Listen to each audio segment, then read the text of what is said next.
మన ప్రభువును రక్షకుడునైన యేసుక్రీస్తు వారి నామములో శుభములు కలుగునుగాక.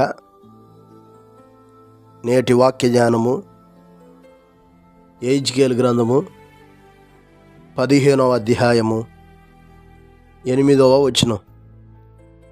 వారు నా విషయమై విశ్వాసఘాతుకులైరి గనుక నేను దేశమును పాడు చేసేదను. ఇదే యెహోవా వాక్కు. ప్రియులారా, యెరూషలేము నివాసులను ఉద్దేశించి దేవుడి మాటలు పలుకుచున్నాడు. వారు దేవుడు చేసిన మేలులు మరచి ఆయన జరిగించిన కార్యాలను జ్ఞాపకం చేసుకొనక కృతజ్ఞతాహీనులై దేవునిని విడిచి లోకపరమైన వాటి చేత తమను తాము అపవిత్రపరుచుకొని దేవునికి విరోధమైన జీవితాన్ని జీవించినటువంటి వారుగా ఉన్నారు. అందుకనే వారు విశ్వాసఘాతుకమైన జీవితాన్ని బట్టి నేను మిమ్మును మీ దేశమును పాడు చేసేదనని మాట్లాడుచున్నాడు.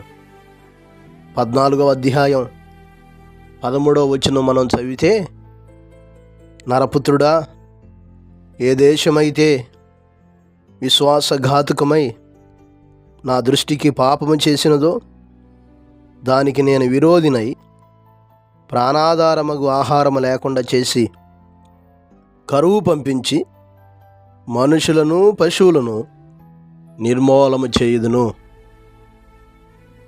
చూడండి, దేవుణ్ణి విసర్జించి ఆయన దృష్టికి విశ్వాసఘాతకంగా జీవించే వారి మీదకి ఆయన పంపించే తెగులు, కరువు, శిక్ష, నాశనాన్ని గురించి ఈ వచనం తెలియజేస్తూ ఉంది. కనుక బిడ్డలారా, ఈ మాటలు మనం ఆలోచన చేయాలి, గ్రహించాలి. ఈ దినాల్లో చాలామంది దీవించబడేంత వరకు దేవుని మీద ఆధారపడుతున్నారు. ఆశీర్వాదాలు పొందుకునేంత వరకు ఆయనకు లోబడినట్టుగా ఉంటున్నారు.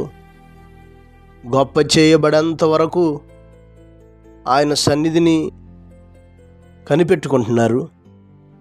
వీటన్నిటిని పొందుకున్న తర్వాత గొప్ప చేసి ఆశీర్వదించి మేలులతో నింపిన దేవుని మరచి విశ్వాసఘాతుకులుగా జీవిస్తున్నారు. ఇటువంటి జీవితం మంచిది కాదు.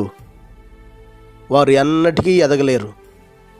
వాక్యంలో రాయబడింది, విశ్వాసఘాతుకులు నిర్జల దేశమందు నివసిస్తారని, వారికి ఎంత మాత్రమును ఎలుగు కలగదని.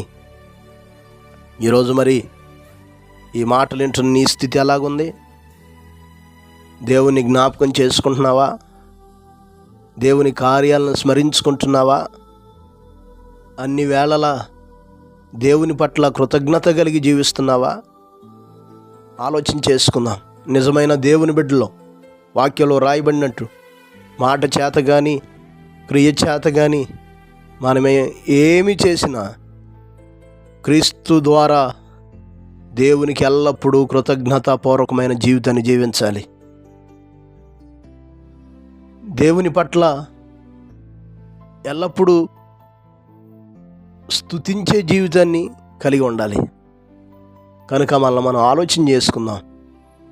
విశ్వాసఘాతకంగా జీవించే స్థితిలో ఉంటే అలా జీవించి మనమే నాశనాన్ని కలుగు చేసుకొనక కృతజ్ఞతాపూర్వకమైన జీవితాన్ని జీవిస్తూ ఆయన మార్గంలో ముందుకు కొనసాగుదాం.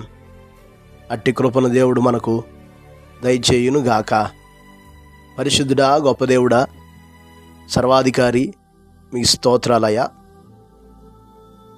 ఈ ఉదయకాల వేళ మా ప్రియులైన బిడ్డలందరితో మాట్లాడారు తండ్రి, స్తోత్రాలు.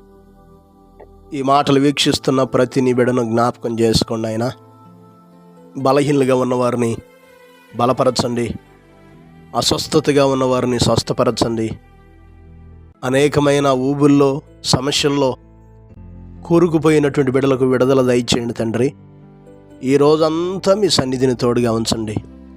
అన్నిటికంటే ప్రాముఖ్యంగా మీ పిల్లలుగా అన్ని వేళల్లో కృతజ్ఞతాపూర్వకంగా జీవించే జీవితాన్ని ప్రతి ఒక్కరికి దయచేయమని, ఈ దిన దీవెనలతో నింపమని యేసు నామమున అడిగి వేడుకొనుచున్నాము తండ్రి. ఆమేన్. ప్రభు కృప మీకు తోడై ఉండునుగాక.